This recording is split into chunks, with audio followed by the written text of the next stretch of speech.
Part 2. My husband convinced me to quit my job for our future, then made me ask permission for every purchase while he bought expensive toys.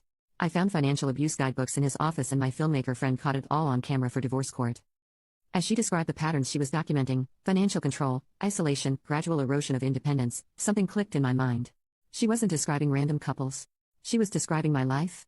I tried to brush it off, making excuses for Blake's behavior, but Jade looked at me with such concern that I almost started crying right there in the restaurant.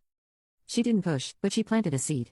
She mentioned that sometimes people don't realize they're in controlling situations until someone holds up a mirror.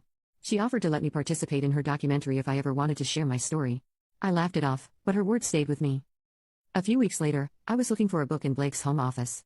He had converted our spare bedroom into his personal space, somewhere I rarely went. I was searching the bookshelf for a novel he had borrowed from me when I noticed a section of books that seemed out of place. They weren't the typical self-help or business books Blake usually read. The titles made my stomach turn. Financial Domination in Relationships. Creating Economic Dependency. The Power of Monetary Control. I pulled one out and flipped through it.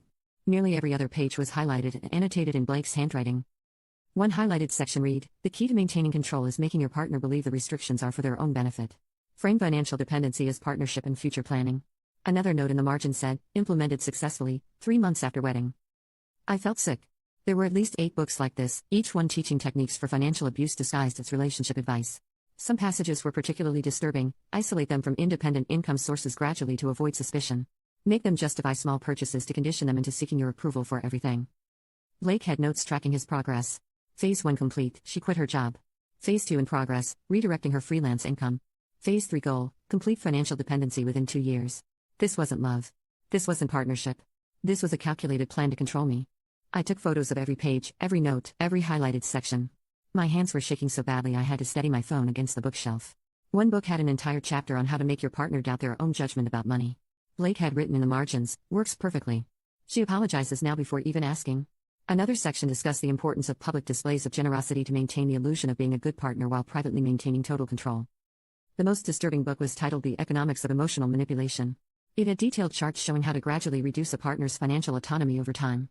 Blake had filled out the worksheets in the back of the book. Month 1 through 3, establish joint finances. Month 4 through 6, encourage career change. Month 7 through 12, implement spending oversight. The timeline matched our relationship perfectly. I found receipts tucked into one of the books.